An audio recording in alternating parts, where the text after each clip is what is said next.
menghadap kepada Rasulullah. Semua pintu tertutup kecuali pintu Rasulullah. Membaca sholawat. Kebesaran Rasulullah. Dengan kita membaca sholawat ke Rasulullah. Walau riaan. Walaupun kita riak. Ada maksud lain. Karena melihat kebesaran Rasulullah. Dengan membaca sholawat akan diterima oleh Allah. Sampai Al-Imam Ar-Ramli dan Imam Ibnu Hajar dipertanyakan oleh seorang murid, bagaimana buat saya wahai guru,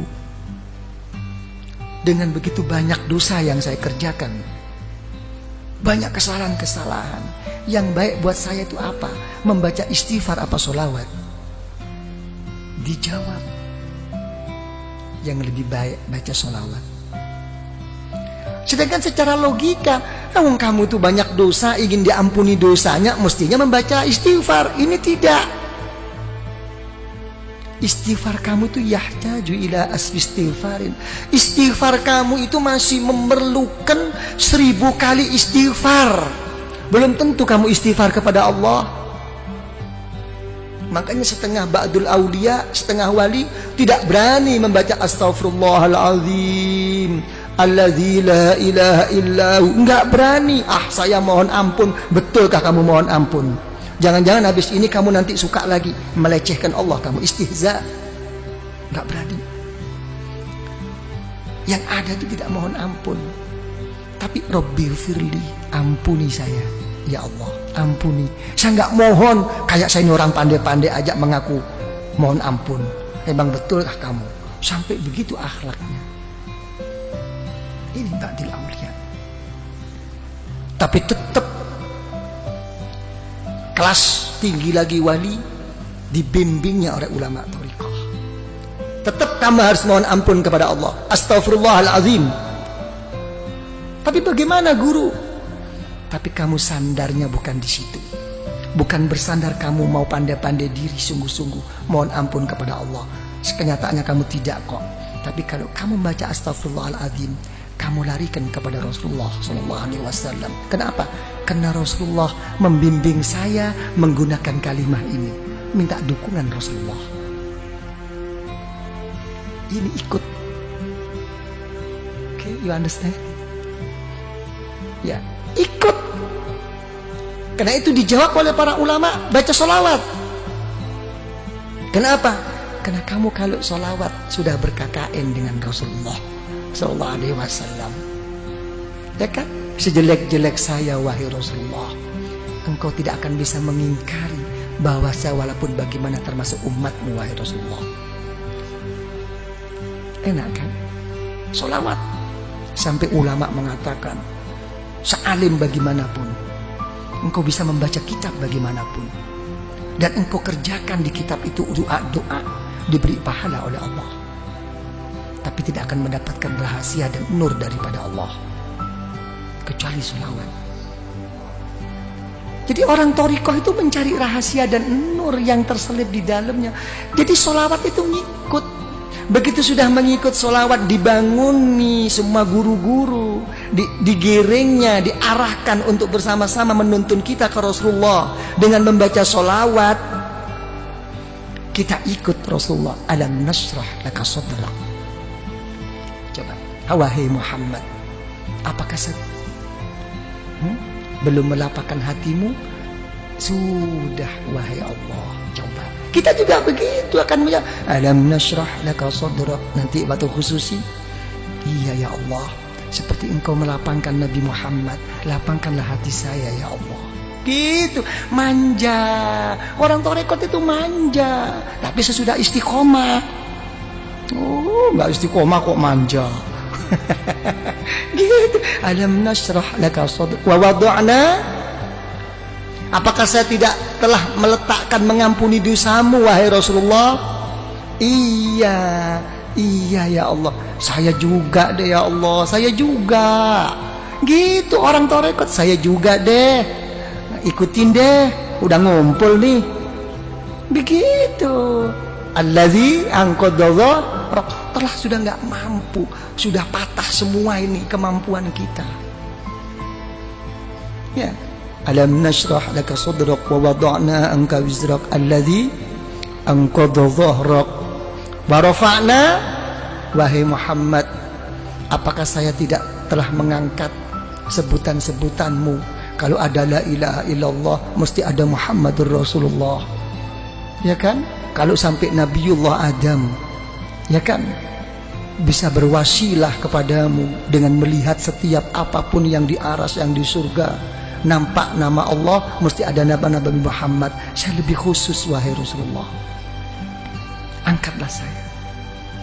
Tapi namanya hidup, walaupun bagaimana akan menghadapi suatu kegoncangan dalam kehidupan. Betul apa tidak? Diulang 2 kali di ayat ini. Innama ala usri yusra, innama ala usri, sampai 2 kali. Sesungguhnya, percayalah yang mantap sama Allah. Sudahlah, sesudahnya ada sesuatu kesusahan, kerepotan, mesti ada jalan keluar. Sampai 2 kali. Ini menunjukkan bahwa kita ini mudah goyah. Gimana? Telah berhasil apa tidak perjuangannya ini? Yai, kok kalau dilihat-lihat kok innama al usri yusra, innama al usri yusra. Saya kok nggak pernah yusra, kok usri terus ini, ya apa ini? Karena saya jadi usri jadi usrak terus. Musrak terus saya ini. Ayo ngomong. Ya, gimana kok sampai tidak berhasil semua ini? Ya, zaman dulu semuanya serba mudah, kita susah. Sekarang kok kenyataannya seperti ini Indonesia. Ini makin susah apa makin gimana ini kesempatan? Saya nggak ngomong soal susah, makin ada kesempatan nggak kita ini mau masuk ini? Nah, urusan apapun, bisnis apapun. Coba ngomong. Nggak bisa menjawab. Ya. Sekarang kita ini kayak main apa? Nopo? Kartu, nopo cara bahasa Inggris apa? Gambling. Iya. Iya. Kita kayak main. Sekarang kita menghadapi kayak orang main apa? Spekulasi terus. Betul-betul kembali kepada takdir Allah sekarang kita. Nasib-nasiban. Iya. Jadi menteri sedikit sudah seneng, jatuh lagi. Kan bingung kita ini. Ayo ngomong kalau udah begini. Nih Pak Sofyan jadi menteri tapi besok turun, bingung. Wis karuan becak bae. Iya, bisa dikasih tahu. Iya. Ini gambling ya kita ini ya, main terus ini kita. Nah, coba ya apa kalau udah begini? Hah? Tidak pasti. Keadaan kita ini masih begini terus Pak Arifin ya. Nah, tidak mau kemana arah kita ini? Ya kan ya? Coba mau kemana nih?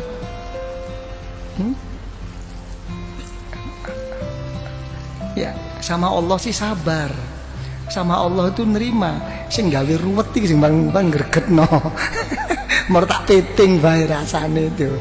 Lah, ini permasalahannya. Kalau saya sih dalam menghadapi masalah ini, saya lihat dalam suatu hadis riwayat Imam Al-Muwatta, ya, dalam kitab Muwatta Al-Imam Malik radhiyallahu anhu itu mengatakan ada satu hadis, kalau Allah Ta'ala itu menyintai seseorang akan diberi ujian oleh Allah. Enak enggak kira-kira ini? Hah? Apa? Yang enteng loh. Enteng gak enteng itu bukan masalahnya, hatinya. Sesuatu yang gak bisa dibuat enteng itu kalau sudah menyangkut amanat, tanggung jawab kepada umat. Selain itu terserah hati, dibuat enteng apa dibuat abot. Ayo ngomong. Nah, ya, diberi ujian oleh Allah tentang dirinya, tentang keluarganya, tentang bisnisnya. Sampai mau meninggal pun keluarnya nafas itu susah, tapi tetap ingat Allah. Begitu di akhirat, masuk liang kubur, dijemput oleh orang-orang yang soleh. dibawanya menghadap kepada Allah, bertanya, wahai Allah, saya tidak punya ilmu, ibadah saya kurang, saya juga sering mengerjakan dosa, kok tiba-tiba saya sampai di sini nih gimana? Gak ada nerakanya kamu, kemarin udah kamu ambil semua. Oh gitu dong, oke deh. Ya gitu. Tapi sebaliknya, kalau orang itu tidak disukai oleh Allah, diberi satu kelapangan, makin dia berbuat baik, makin diberi kontan oleh Allah di dunia ini. Semuanya cukup, keluarganya oke, kesehatannya oke, sampai mau meninggal pun lapang, lancar.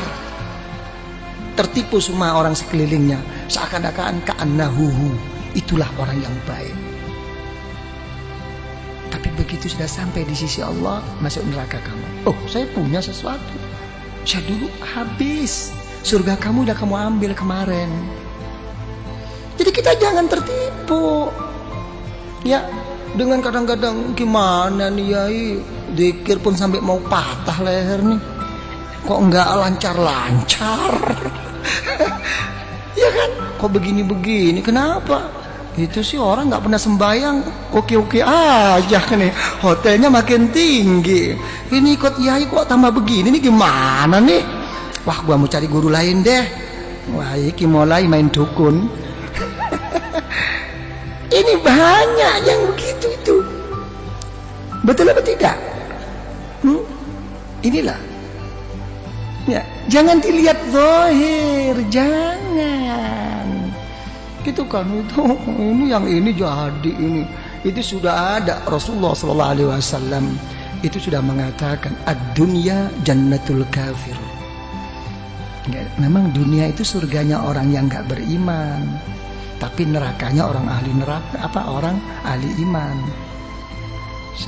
Satu tempo itu cucu daripada cucu Rasulullah SAW begitu hebatnya, gagahnya, naik kuda. Kalau sekarang mungkin naik Mercy begitu. Ada orang kafir protes, wahai cucu Rasulullah, sudah tidak sesuai lagi perkataan datuk engkau. Kenapa? Datuk engkau mengatakan bahwa dunia ini surganya orang kafir dan nerakanya orang beriman. Kenyataannya saya ini kafir kok melarat, kamu kok malah kaya.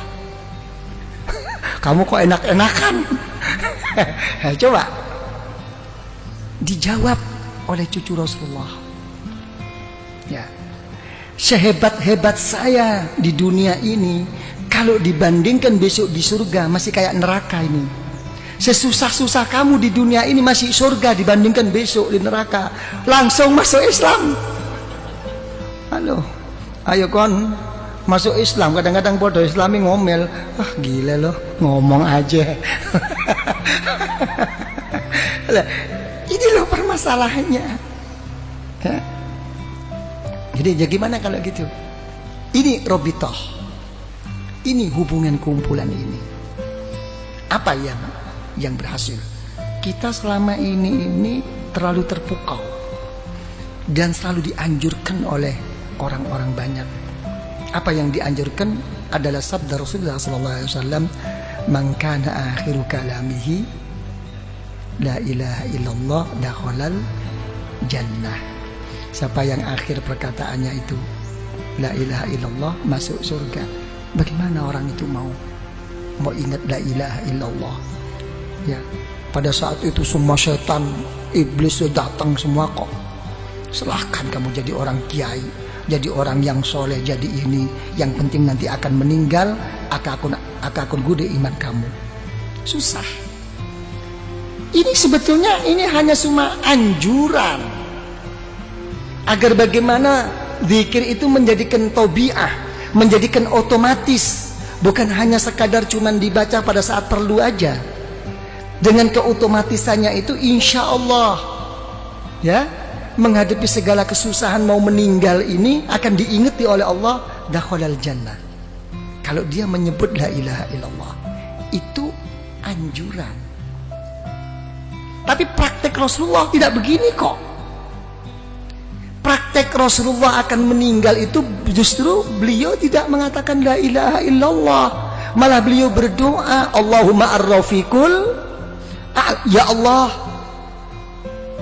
pertemukan saya ya Allah, kumpulkan saya ya Allah dengan kawan-kawan saya yang mulia ini.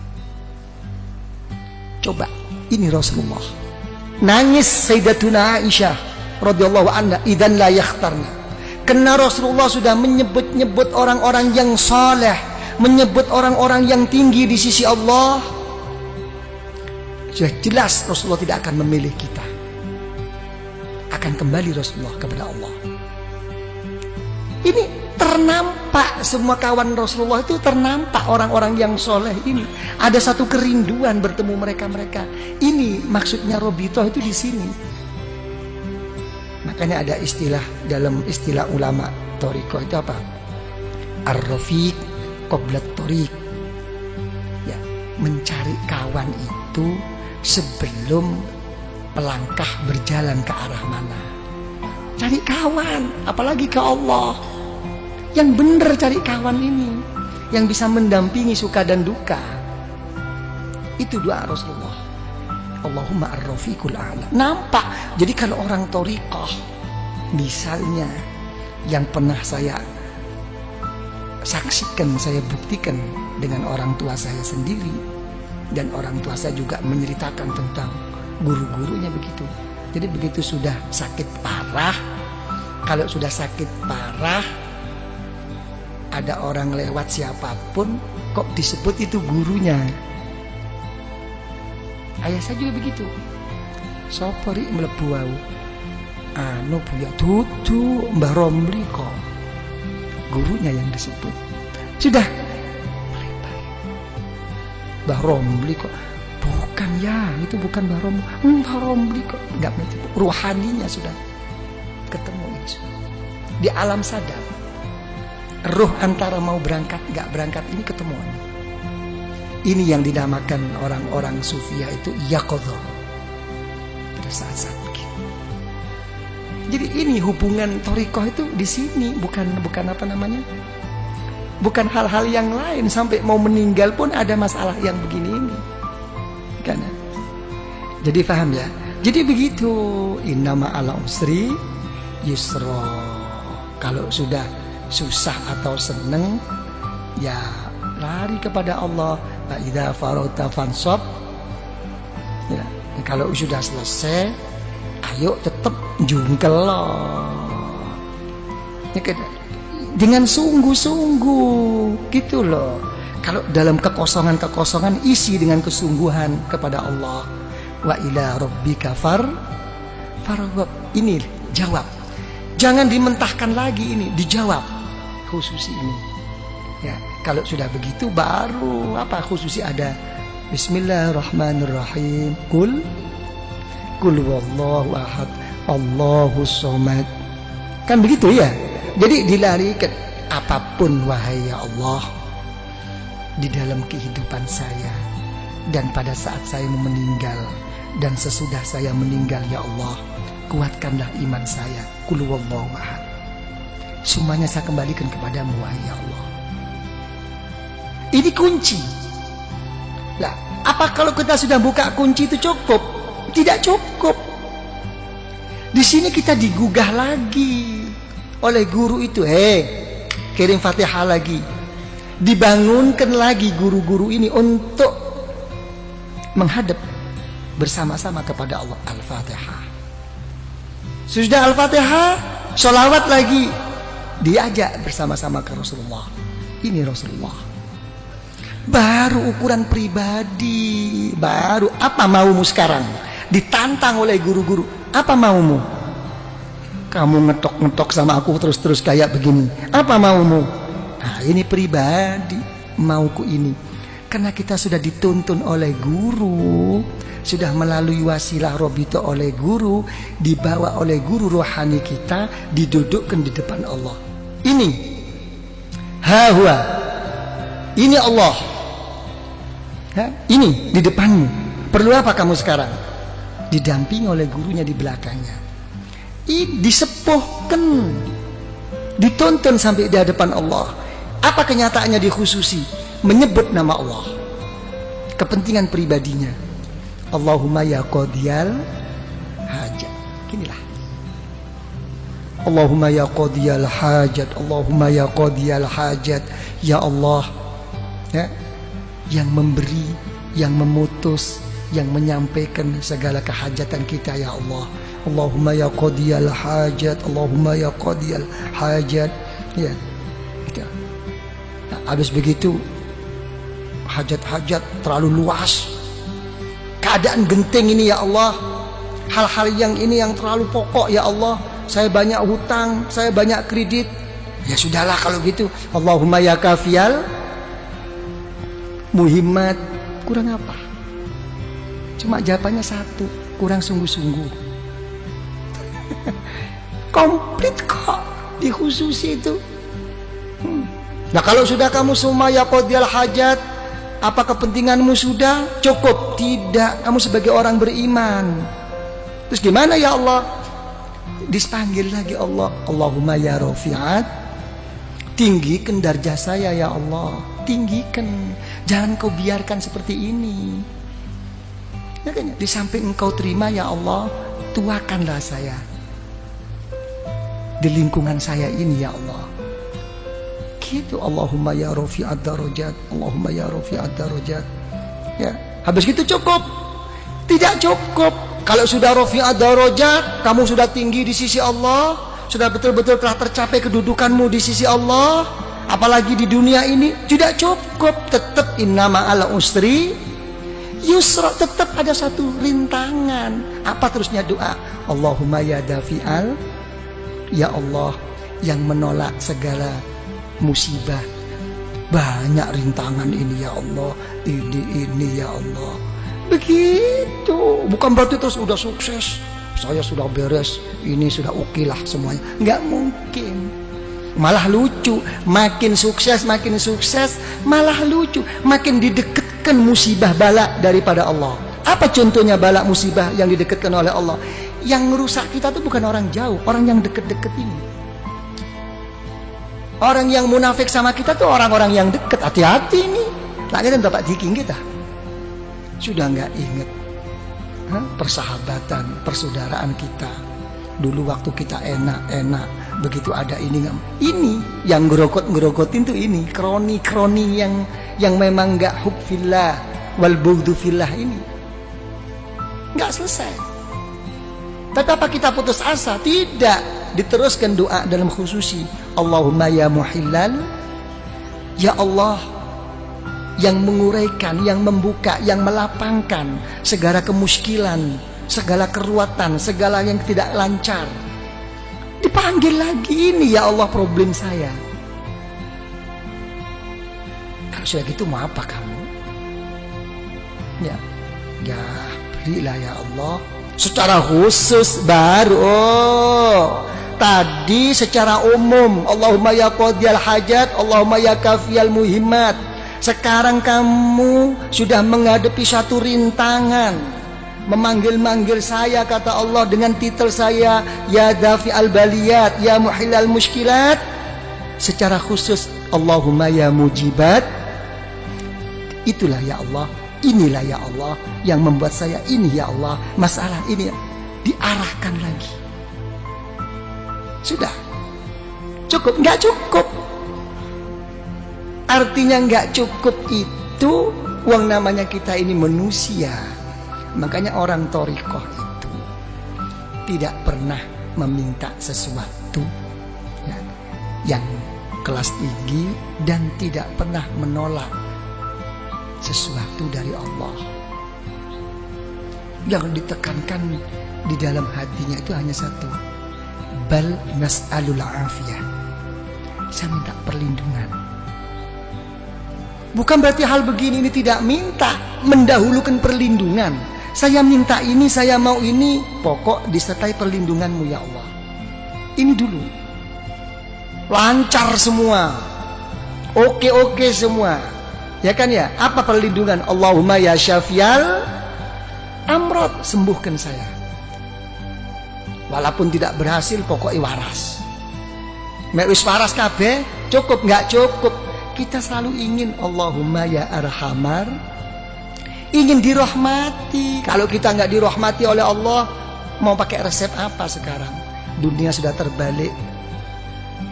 Ra'a ma'rufan munkara wa munkaran ma'rufa. Zaman sekarang itu begini kok. Yang baik dianggap buruk, yang buruk pokoknya mengikuti kepentingan. Minta rahmat daripada Allah, baru sholawat lagi ya tak? Rasulullah diketok lagi, agak macet Rasulullah, doa saya ini kok kayaknya ego banget. Allahumma sholli ala sayyidina Muhammad an-nabiyil ummi. Coba yang dipakai itu titel Rasulullah an-nabiyil ummi, nabi yang buta huruf. Lain kalau buta hurufnya Rasulullah begini, buta hurufnya kita ngeblak. Nah gitu kan. Tapi tetap ini menunjukkan apa? Kebesaran Rasulullah dan menunjukkan kebodohan kita. Titel Rasulullah yang buta huruf. Engkau buta huruf wahai Rasulullah kayak begitu. Nah, saya kan lebih buta huruf, mestinya lebih dikasihani dong. Jadi ke sana arahnya itu. Kita wis manja-manja diri Pak Arifin. Udah baca sholawat? Cukup, tidak cukup. Secara khusus saya punya jalur. Ya, Syekh Abdul Khaliq Al-Ghazdawani dipanggilnya. Syekh Abdul Qadir Al-Jailani radhiyallahu an dipanggilnya dengan Fatihah. Ya, sudah sholawat lagi. Jadi Rasulullah itu kan untung sudah jadi roh. Nggak jadi roh kan capek dibangunin terus. Ya, Allahumma sholli ala sayyidina Muhammad nabiyil ummi wa alihi wa sahbihi wasallam. Sholawat lagi. Habis begitu diberi suatu doa pemungkas, pemasrahan diri kepada Allah. Hasbunallah wa ni'mal wakil. Sampai dalam satu hadis Rasulullah SAW, siapa yang membaca ini jangan lagi sungguh walaupun bohong. Yang orang membaca hasbunallahu la ilaha illahu alaihi tawakkaltu wa huwa rabbul arsyil azim. Baca 7 kali sehabis sholat subuh dengan habis sholat asar. Walaupun bohong akan didengarkan dan diterima oleh Allah. Karena memang susahnya untuk kita mau mengambil semuanya itu dipasrahkan ke Allah. Pokoknya nggak tahu deh ya Allah, apa yang saya minta mau di depan tadi nggak tahu deh apa kata Allah deh. Bilang gitu, engkau ini betul apa enggak nih? Bilang gitu. Ya sebab inilah ya Allah. Kayak orang geblak gitu, ya wis. Setiap apa no ya anak dewe. Ya kan ya. Sama dengan orang-orang tua tuh gitu. Dia apa no anak dewe. Hasbunallah. La ilaha illahu alaihi tawakkaltu wa huwa rabbul arsyil azim. Pemungkas. Berangkat lagi, Allahumma sholli ala, sholawat lagi, dibanguni lagi Rasulullah, Fatihah lagi kepada Kanjeng Syekh, kepada Al-Imam Ar-Rabbani, sholawat lagi, penutup. Apa yang terjadi? Wis notok kula ya Allah. Apa sing kon ngakoni notok? Ana Pak Arifin. Apa? Sudah sampai di puncaknya? Iya. Apa puncakmu? La haula wa la quwwata illa billahil aliyil azim. Yes? Memang betul-betul kamu udah gak punya daya kekuatan? Iya. Terus mau apa sekarang? Saya mau menghadap kepada Allah. Dipanggilnya Rasulullah, sholawat lagi. Habis gitu sholawat, ayo secara khusus. Kalau kamu sudah bersih dengan dari pengakuan-pengakuanmu, baru diem, tawajuh, nunduk. Itu khusus. Nunduk secara pribadi. Nggih ya Allah, ini ya Allah, ini. Ditutup dengan pembuka agar semuanya jadi terbuka langsung kepada Allah dengan Al-Fatihah. Sholawat lagi. Habis sholawat lagi, udah habis. Oh, udah sampai di situ tahapanmu di dalam menghadap kepada Allah. Oke, mari kamu manja. Ya Latif, ya Latif, ya Latif ya. Dari manjanya kita ini kadang-kadang nggak jelas ya Latifnya tuh tip tip tip tip tip. ya tip tip tip tip ya Latif, ya Latif, ya Latif, ya Latif, ya Latif ya. Ya Latif, ya Latif, ya Latif, ya Latif. Manja. Allah Ta'ala yang maha pengasih dan penyayang. Allah Ta'ala yang maha lembut. Sampai doanya bi khofil kal khofi. Memang saya begini posisi saya ya Allah, serba kurang, serba apa. Tapi tolong ya Allah, mesti ada dong Sekecil-kecil apapun rasa kasih sayangmu untuk saya kan, berikan dong. Kurang ngopo? Lah, ini khususi. Habis gitu Fatihah lagi, ya kan? Sholawat lagi. Habis sholawat baru menghadap secara khusus, jangan panjang-panjang, menghadirkan keagungan Allah dengan melalui apa kekurangan dirinya. Diam. Saya tidak bisa apa-apa ya Allah. Saya tidak bisa matur. Ilmumu ya Allah lebih daripada pematurku, daripada ungkapanku, daripada pengakuanku. Ilmumu telah mengetahui keadaan saya sekarang ya Allah. Dekatkan. Melalui apa? Dengan rahmat, kebesaran Allah di dalam rahmatnya dan pengampunannya. Selesai. Jangan ingat dosa waktu itu, udah berangkat aja. Oke? Nah, itu baru Fatihah selesai. Terus coba gimana? Ada yang perlu diperkembangkan? Kenapa? Jeding. Oh. Coba apa ya? Ya, jangan lupa nanti baca apa? Hasbunallah la ilaha illahu alaihi tawakkaltu wa huwa rabbul arsyil azim. Itu pokok itu. Coba apa yang perlu dianukan? Kanca Madura. Dan kanca Madura kamu saja. Dan nggak dikasih tahu kemarin ya. Kok nggak ada muncul anak-anak di mana kana. Dan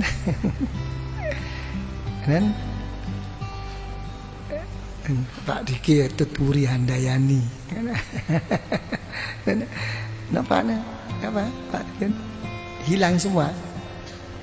Hilang ya. Nanti kalau saya pulang aja diinget-inget. Datang sendiri. Ya, kenapa?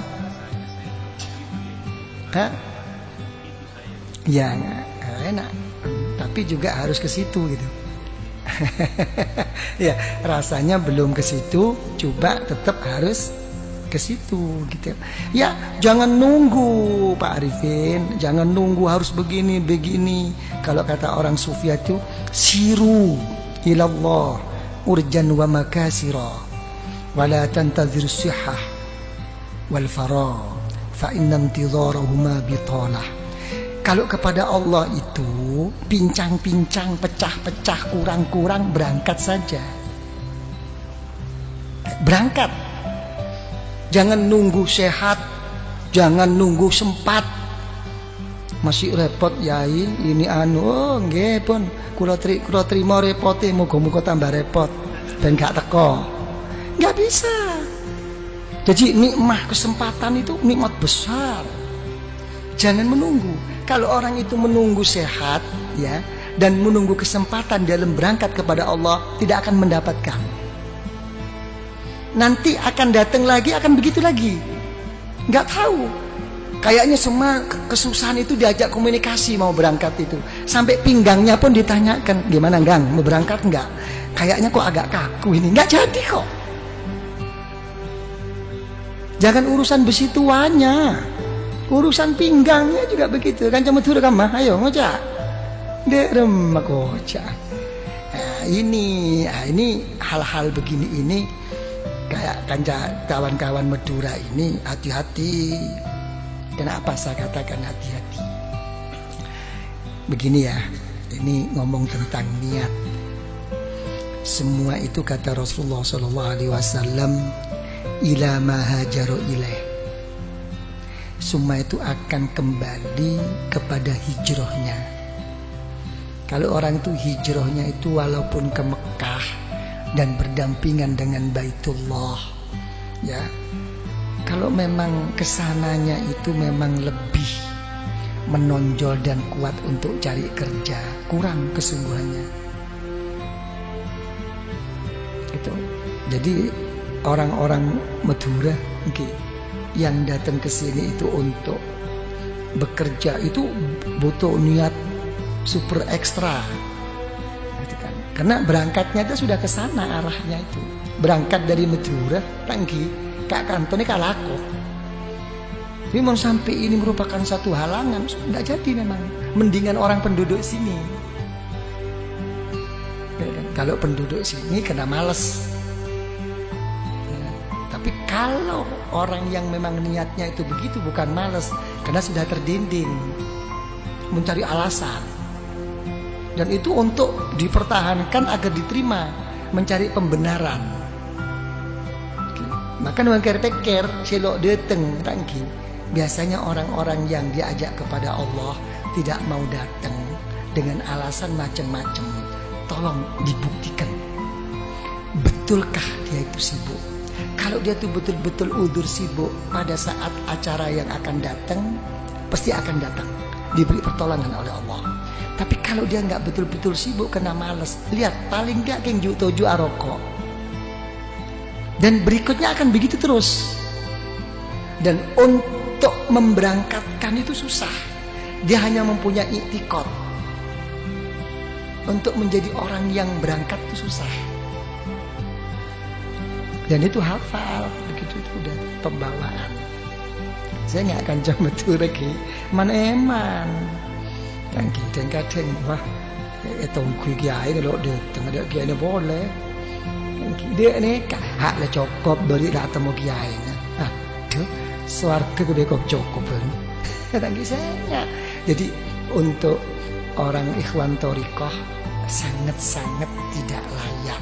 Bukan masalah salah bener. Coba Pak Arifin apa? Jadi jangan tunggu, yang penting berangkat. Nah, gitu Pak Arifin ya. Dan ada kemauan.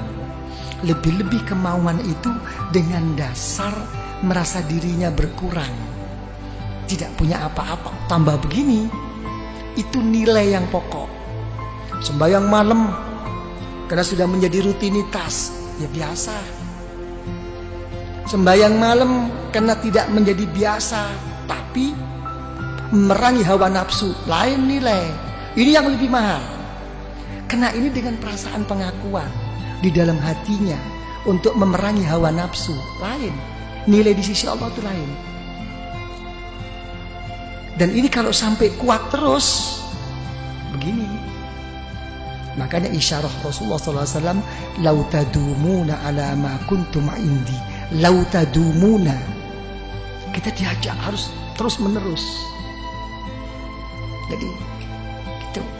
Tapi sudah rutin saya yai, walaupun rutin tetap diajak komunikasi. Oke, terus pundi Pak Wito? Sudah capek ini. Ya sudah nggak ada lagi. Udah ya gitu aja lah.